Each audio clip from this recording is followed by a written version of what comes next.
So me, I started laughing. I said, what's how you doing? Like, I don't think any genuine man usually is going to bust tears in front of a woman. I'm sorry. Right. My AI just changed. It just buzzed the front gate. Thank God. Hi besties, welcome to the Princess Lifestyle. Hey.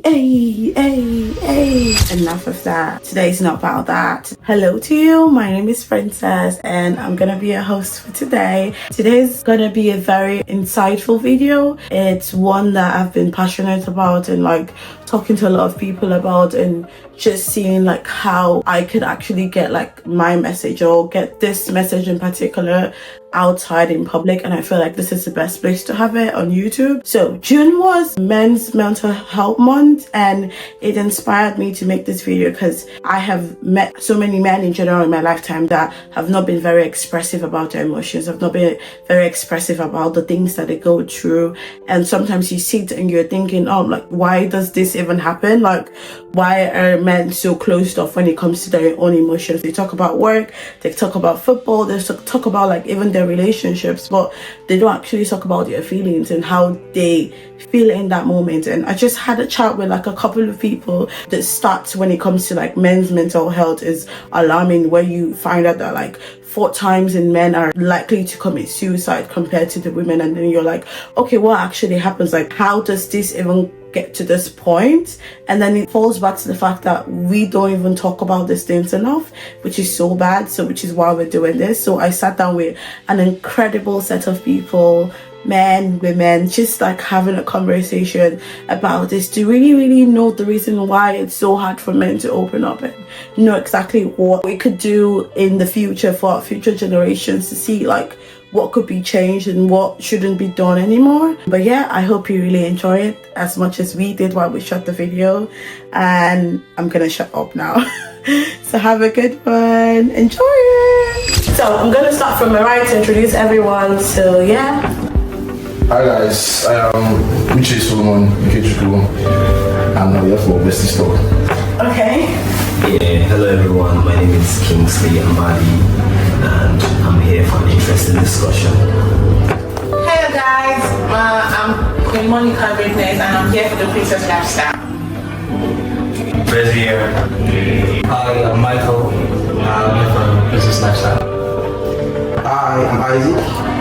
I'm here to talk about 8 men. 8 men. Oh my God. So we're gonna go with the first icebreaker, which is what's something small that's been weighing on you lately, but you haven't said out loud. For me, it would be the fact that I barely cook lately. That's something that has been stressing me out. I'm eating more outside than I'm cooking, but I think that's something that's been weighing me out a lot. So I'm gonna ask some few people and then see what they think. So Kinsley, tell us, what's that one thing that's been weighing on you lately that you haven't said out loud? Well, for me, I've been dying to have a traditional massage, and then Nice. I think I'm going to use it as a reward after my relocation. Oh, nice. That'll be really good. That's amazing. Michael, what do you think? What's one thing that's been weighing down on you? Okay, it's my girlfriend's birthday. This love. To be fair, I've been trying to make it a perfect day for her. It's been tough. But yeah, I'm coming through it. Yeah, I'm coming through it. True love. Ois, what do you think? What's that one thing that's been weighing down on you lately? Did you see me? Yeah. Oh, honestly, it's a lot. Like, I can't even explain everything. It's so much. But I'm just gonna say I've been emotionally exhausted. And honestly, I've been trying my best to be so strong. I think I'm doing very well. Oh, So to give you a side hug, right? yeah, we should all give her a hug, guys. Fine. Thank you for sharing. So we're just gonna go straight into the questions. The first one I have would be for the guys. So we're gonna talk about expectations, like expectations and all of that. Do you ever feel people Do you ever feel like people expect you to be the strong one? What does that actually do to you? Isaac, let's hear from you. That's a good question. You know, as a man, you're always expected to be the head. You're always expected to be like the backbone and everything. So I think it's kind of natural. Like as soon as you're just giving birth to, you coming up as like a guy, you know, a male child. The situation is there from the beginning.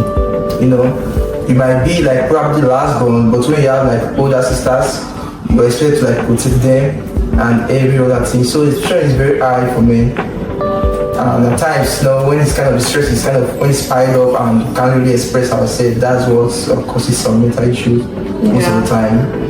Thank you so much for sharing. Bessie, do you ever feel like people expect you to be the strong one? What does that actually do to you? Do you want me to give you like a scenario of that question? I was going to say maybe like what perspective.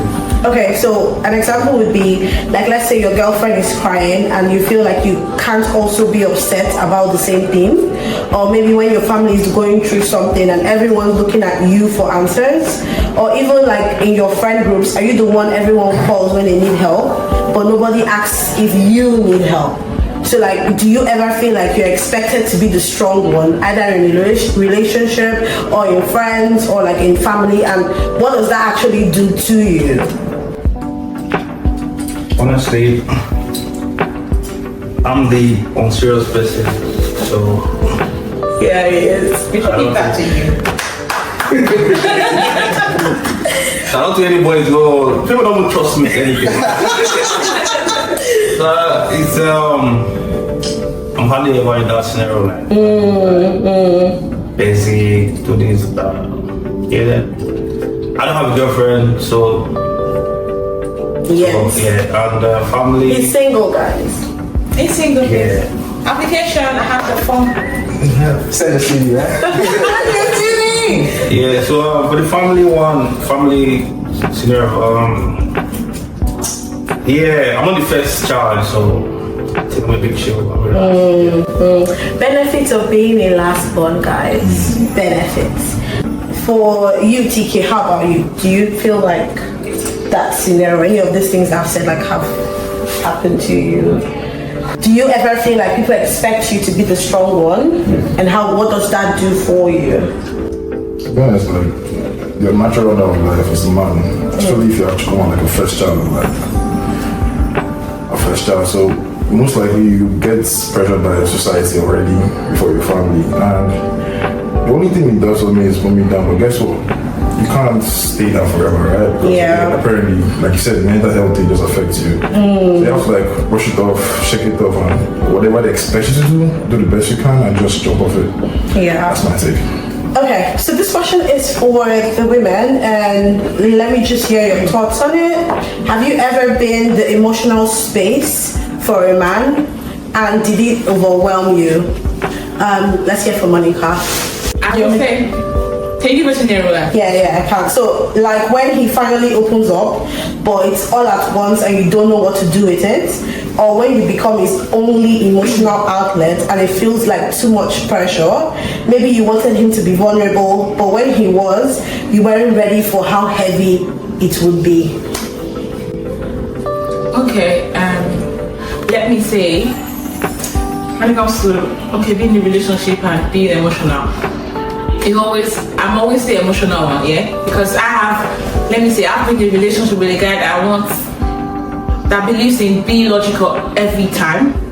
So he even complains about me being too emotional because I'm a woman anyway, so I must be emotional, yeah? But sometimes feel like I'm too emotional. I should be logic in a way. But I'm a woman, I can get overwhelmed with some things, maybe the way he treats me.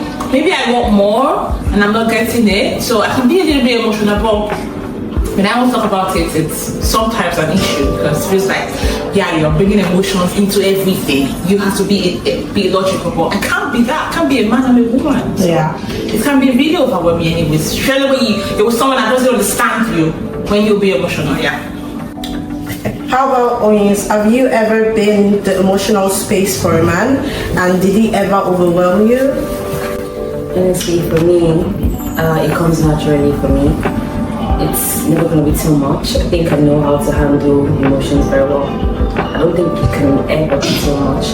So, I'm pretty sure it's not going to be enough for it to never be too much. I think because it comes naturally for me, I know what to say, I know what to do, I know how to create the emotional safety for you to be yourself, to be vulnerable, and I understand that most men don't feel comfortable enough to talk about their feelings because sometimes they feel like they are weak or they feel weak when they talk about things or when they cry and all that. Yeah. So what I try to do is to create it that it's okay to cry here, it's okay to be vulnerable, and then myself, it's not going to overwhelm me because I know what to do, I know what to say, I know how to protect your emotions. So for me, it's okay because it comes natural for me.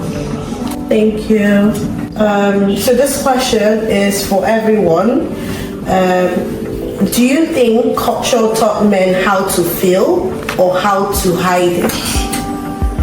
In the sense that from your backgrounds, I don't know where everyone, but I think everyone here is Nigerian, but like, do you think the culture that you were brought up did teach men how to feel or just how to hide it?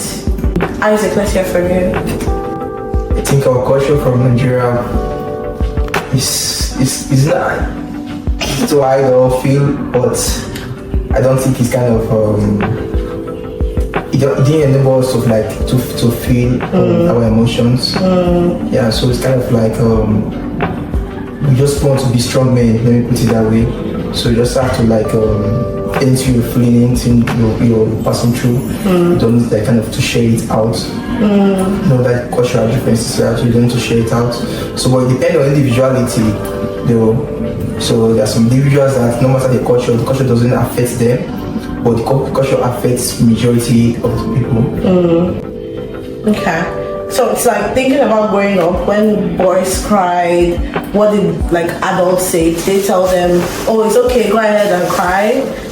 Or they told them big boys don't cry or man up? From your own perspective, TK, do you feel like culture taught men how to feel or just how to hide their emotions more? Okay. So really, basically, Yeah. before the Gen Z era, anybody giving birth for them, I'm sorry, but you're not allowed to show weakness. It's a bit messy, but guess what? I think in a way it has actually fine-tuned the kind of men we have these days, or the kind of men we have after the Gen Z era. We go like, you've been crying here, I'm here for you, baby. I don't want to do that. So basically, I think that's taught us not to feel. That's what's on the street. Yeah. Doesn't allow us to express ourselves. How about you, Owens? What do you think that is from your own perspective as a female child growing up? Do you think that there was that space for men to feel, or they just thought to hide their emotions or to man up, or if a boy should even cry publicly, what's the reaction? Are people being judged, or is there sort of a support for the guy or something? Honestly, individual differences, and then it depends. Some kids, like I said, they literally just scream at them why are you crying? You're a man, or you're gonna be a man, or whatever. They do that to them. Yeah. And then there's some parents, actually, I'm not gonna lie, there's still some parents that will still put you place and still tell you that it's okay. I mean it depends. It doesn't happen all the time, but there are parents, yes, that will literally truly, honestly, even fathers, you will see fathers that will tell kids that, oh, you're a boy, I cannot hug you, I cannot carry you, I cannot do this, but then even they treat their baby girls, they carry them, kiss them and all those things. But when it comes to their baby boys, they don't do those things. They will not kiss you, peck you, say I love you. But then you see fathers that will still kiss and peck and tell the boy child I love you and all of those things. Yes. So that's why I said individual differences. It's not common, but it happens. We're not going to script that out. It's not common, but it happens that some parents will still put their boy child close and tell them that it's okay. Can I do something? Personal experience, yeah? Like what Isaac said, generally in Nigeria, we all know that we have this culture that men have to be strong in everything. They have to be strong. In my personal experience with my dad, growing up, my brother is very smart, he's very intelligent. even when he comes first in class, my daddy will never appreciate him. He feels like if he does that, it's going to make him weak and not do more. So he tells him that it makes you feel like it's normal for you to just come out with a good grade. Yeah. There's no point me applauding you for that. So it's making him be strong. Because I've never seen where my daddy talks to my brother like you're gonna be fine, or when it's way down or something. But if things happen to us, we get that, attention from our dad. But our brothers never got it. He just wanted them to be perfect, being a man, Yeah. So I feel like Nigeria is just like a culture. Honestly, it doesn't happen everywhere. That's why I say it depends on the background of the family, on the home. That's own stance. Yeah. Honestly, the but in Western world here, Let me make talk.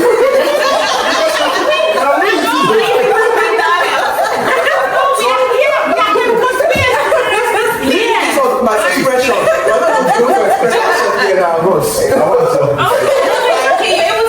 Where is the Gen Z area actually? Sorry guys. What do you call the Gen Z area? It's like 2000, right? 1996. 1996, right?